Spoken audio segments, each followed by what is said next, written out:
tak těžko porovnávat. Já samozřejmě nejsem v detailu, co se týče bezbariérovosti, a to nemyslím teď jenom tu sportovní, ale obecně bezbariérovosti na území Slovenské republiky, ale u nás ta situace se zlepšuje. Samozřejmě já si nemyslím, že ani Slovensko, ani Česká republika dojde do bodu, že budeme mít všechno dokonale bezbariérové. Obecně i sportovně to ne, ale naším úkolem společným je to téma přednášet veřejnosti, mluvit o tom, že je to důležité, že obecně 15% populace má nějaký typ handicapu a potřebuje tu bezbariérovost, jak tu architektonickou, tak i tu mentální a tak dále. A je potřeba to prostě posouvat tak, aby jsme ty bariéry odstraňovali a aby jich prostě na konci dne bylo co nejméně. Ako vyzerá vaša spolupráca so Slovenským paralympijským výborom? Samozrejme, Slovensko má svoje špecifika, ale v niečom sa viete zhodnúť, alebo čím vás to obohacuje? Jasně, tak my jsme velmi rádi za to, že můžeme úzce spolupracovat, protože prostě máme hodně společného. My teď na nadcházející paralympijské hry v Paříži jsme hodně v kontaktu a hodně koordinujeme ty aktivity. Snažíme se vystupovat na venek před Mezinárodním paralympijským výborem velmi společně se stejným směrem a jakoby jedna rodina, protože věříme, že nám to přinese větší vyjednávací sílu, takže to je určitě spolupráce velmi dobrá, protože, co si budeme povídat, pořád jsme velmi podobné krajiny. Určite riešenie bezbariérovosti nie je len na paralympijských výboroch, ale aj na štáte. Čo si myslíte, že sa dá urobiť viac zo štátov, alebo čo môže urobiť viac štát pre to, aby to bolo lepšie v situácii, ktorá je aktuálne, a čo môžete vy pre to urobiť, aby to štát robil? Tak je to o komunikaci. Jo? Je potřeba si prostě povídat, je potřeba vysvětlit státu, že je potřeba, aby s náma byl v kontaktu, protože my v tom žijeme, v tom terénu, my přesně víme, my máme na území České republiky zákon nebo nařízení, které pojednává o bezbariérovosti a my jsme velmi rádi, že dostáváme prostor na té vládní úrovni se k tomu vyjadřovat, protože jedna věc je to, co je napsáno v zákoně a stavební úřady a tak dále se podle toho musí orientovat, ale druhá věc je ta realita, jo, to připomínkování. To znamená, někde můžeme povolit z toho zákona, někde naopak bychom měli jít výš a tak dále, takže je jednoznačně komunikace.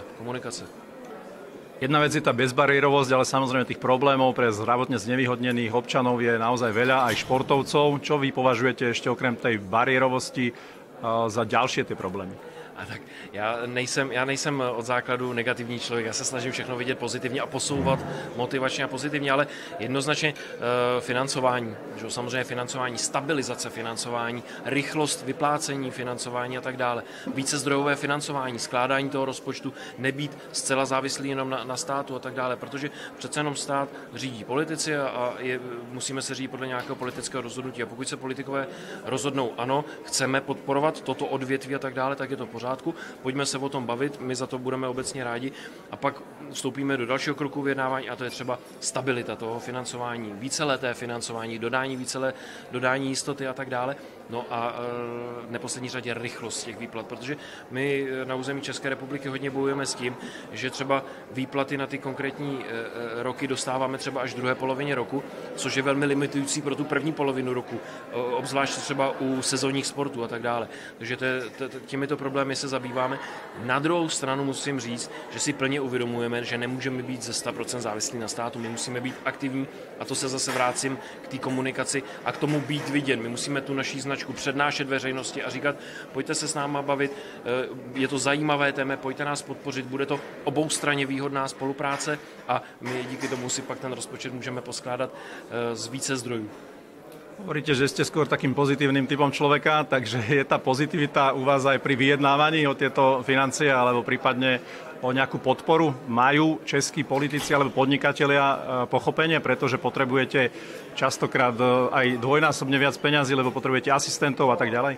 Je to o tom tématu. My se snažíme vysvětlovat našemu politickému vedení, že chceme být viděni jako sportovci s nějakým příběhem na pozadí, a to nám dává jistou výhodu před klasickým sportem a to se na mě olympionici doufám nebudou tady zlobit, když prostě řeknu, že my máme ještě něco navíc a to jsou právě ty rozdíly, kterými se snažíme vládě předkládat a ano, je to prostě o tom, že samozřejmě s sebou neseme tyhle ty handicapy nebo prostě ty věci navíc a to v důsledku může znamenat, že těch peněz třeba potřebujeme na hlavu nebo na jednotku třeba vícero, takže je to všechno o tom vyjednávání, ale obecně já musím říci, že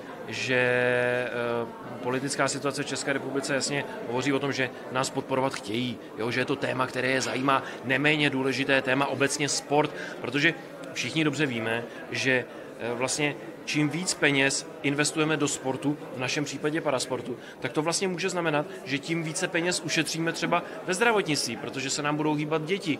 Jo? To znamená, odpadnou prostě léky a tak dále, takže to jsou spojené nádoby.